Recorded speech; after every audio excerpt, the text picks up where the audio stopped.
Assalamualaikum warahmatullahi wabarakatuh. Saya Amalia Putri Wahyuni, NPM 2016141500-193. Di sini saya akan menjelaskan usaha yang kami buat, yaitu keripik pisang dua rasa.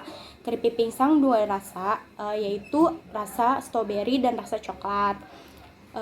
Usaha keripik pisang dua rasa ini, yaitu stroberi dan coklat, muncul dari ide bagaimana agar buah pisang tidak mudah busuk sehingga perlu pengawetan yang alami, yaitu dibuat keripik. Pisang merupakan buah yang kaya akan kandungan gizi sehingga baik untuk kesehatan dan dapat dijadikan alternatif cemilan untuk anak-anak. Dan bagi yang tidak suka buah pisang, itu juga akan menjadi suka karena ada aneka rasanya, yaitu rasa stroberi dan rasa coklat. Jadi anak-anak bisa makan, dari kaum muda sampai kaum tua itu juga bisa makan. Nah, usaha di bidang cemilan keripik ini sudah dipertimbangkan melalui kelebihan serta kekurangan jika memproduksi usaha ini, pemilihan bahan serta rasa yang akan diolah untuk mengkreasikannya. Keripik pisang ini menggunakan buah asli, bukan buah perasa, sehingga cemilan yang dihasilkan benar-benar bergizi dan bermanfaat bagi kesehatan. Nah, terus usaha ini akan membuka peluang bagi mahasiswa atau masyarakat untuk membuka usaha baru di bidang kuliner.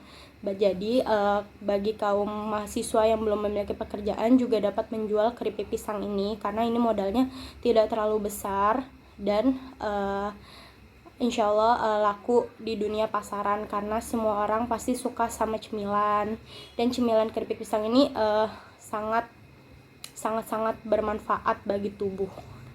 Jadi selagi gurih juga ada manfaatnya. Lalu pelaksanaan usaha ini dilakukan dengan tahap pembuatan dan pengolahan keripik pisang.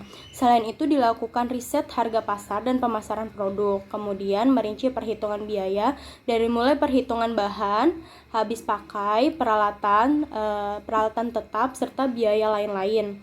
Sebelumnya dilakukan perencanaan jadwal kegiatan produk ini. Harganya ditentukan dari harga di atas pasar. Namun untuk menarik peminat dilakukan harga di atas pasar karena biasanya konsumen harga mempengaruhi kualitas produk. Kemudian untuk mempertahankan minat konsumen, harga akan diturunkan beberapa persen setelah banyak peminatnya. Baik, itu penjelasan dari awal buka usaha kita dan manfaat-manfaatnya apa aja. Wassalamualaikum warahmatullahi wabarakatuh. Rencana usaha dalam kondisi lingkungan. Usaha ini bergerak di bidang penjualan makanan ringan. Keripik merupakan suatu cemilan yang tidak sedikit orang menggemarinya. Selain rasanya yang enak, harganya juga terjangkau dan mudah ditemukan di daerah mana saja. Pohon pisang dapat tumbuh di daerah mana saja serta di berbagai iklim. Peluang pasar. Mungkin sudah banyak pesaing produk ini yang menggunakan rasa lain untuk keripik pisang ini. Namun, dalam produk ini memiliki keunggulan dengan memanfaatkan buah asli atau bukan perasa buah, serta buah yang digunakan mengandung vitamin antioksidan. Kemudian riset harga pasar. Menentukan pemilihan harga jual di pasar dengan melakukan riset harga sehingga dalam usaha mengetahui harga dari pesaing usaha ini dengan menentukan harga serta seekonomis mungkin. Kemudian pemasaran produk. Yang pertama yaitu proses pemasaran produk meliputi distributor, langsung ke konsumen, brosur, pamflet, mulut ke mulut, dan pedagang pasar yang lain. Untuk metode pemasarannya yaitu bekerjasama dengan produsen catering makanan atau snack, menentukan harga seekonomis mungkin untuk menarik konsumen, menitipkan produk ke warung atau toko, membuka warung sewaan dengan tempat yang strategis sehingga mudah dijangkau konsumen. Kemudian melalui brosur, mulut ke mulut, dan pamflet. Cukup sekian.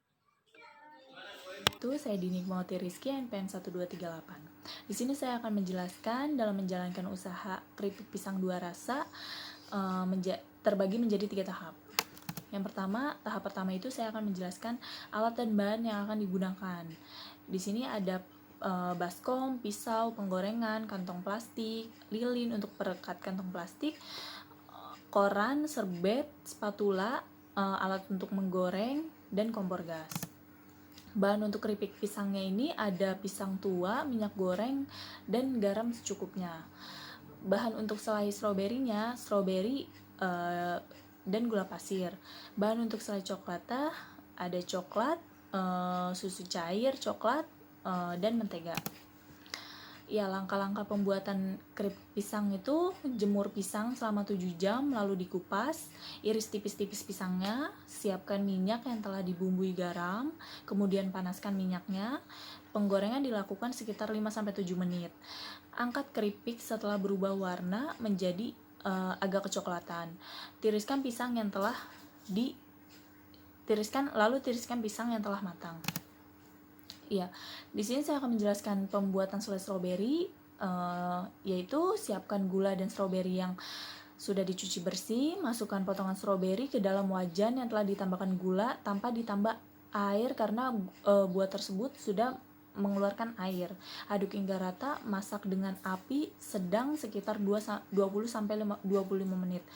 Diaduk terus agar selai tidak dan lalu masukkan keripik pisang dengan adonan selai secukupnya, aduk hingga rata. Selanjutnya itu ada pembuatan adonan selai coklat.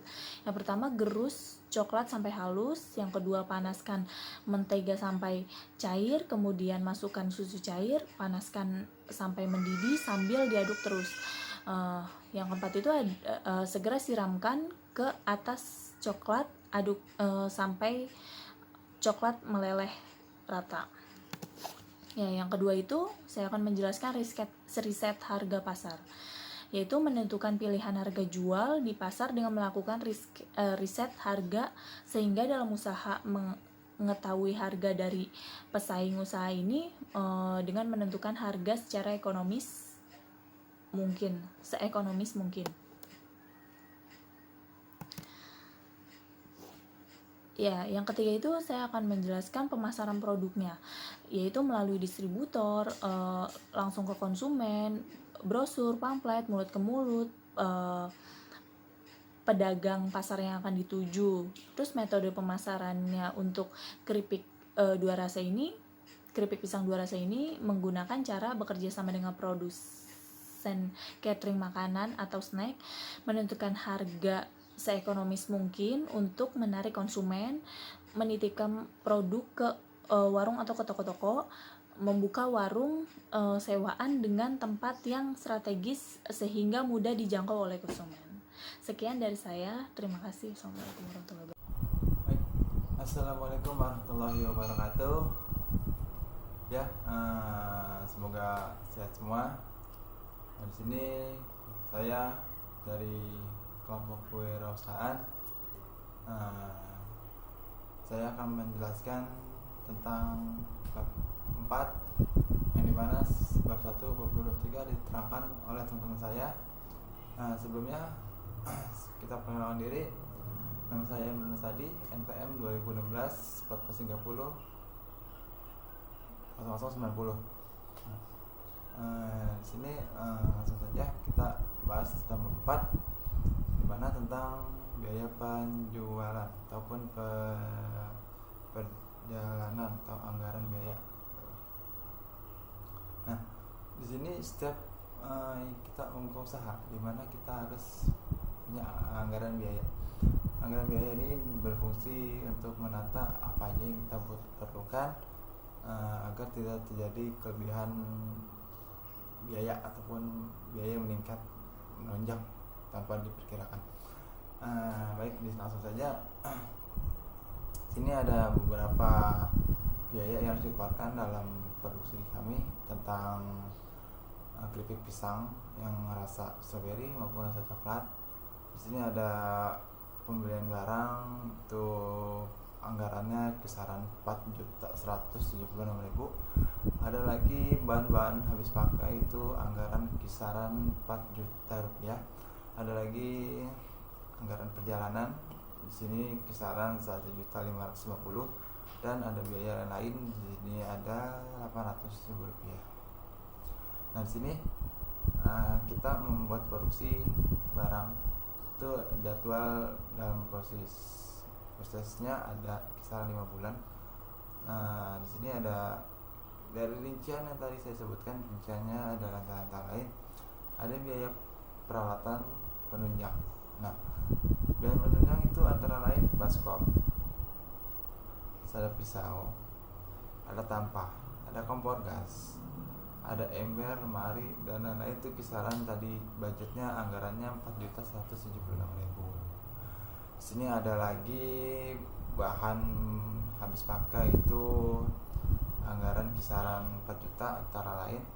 Yang pertama bahan pokok yaitu pisang, terus minyak goreng, terus garam, dan lagi ada strawberry, coklat batangan itu untuk rasa, ada lagi susu cair, terus ada kantong plastik, gas, dan air galon. Itu total anggaran kisaran 4 juta ya. Ada lagi anggaran perjalanan. Di sini anggaran perjalanan ialah untuk keperluan produksi ya, dari transportasi, terus sewa tempat, dan promosi itu kisaran 1.550.000. Nah, ada biaya lain itu sendiri adalah promosi itu kayak menyebar brosur, terus dan iklan, itu kita pasti berbiaya. Nah, anggaran di sini 800.000. Jadi total sekian anggaran produksi pisang dua rasa ini 10.526.000. Nah, terus ada untuk sampai sini bab 4-nya sekian, dan kita lanjut ke bab 5 yaitu kesimpulan dan saran. Di sini kesimpulannya, proposal ini dibuat dari referensi kemajuan teknologi, di mana agar produksi agar kemasan agar produk bisa aku jual di era teknologi. Maka dari itu saya sarankan untuk menjual cemilan-cemilan yang dimana semua orang perlu, semua orang mau, baik dari kalangan pelajar maupun dari masyarakat umum ya. Sebenarnya dari usaha itu bahan baku yang murah tidak menentukan kualitas rendah. Dengan diolah yang baik, bahan baku akan menjadi barang yang bisa go internasional. Sekian, wassalamualaikum warahmatullahi wabarakatuh.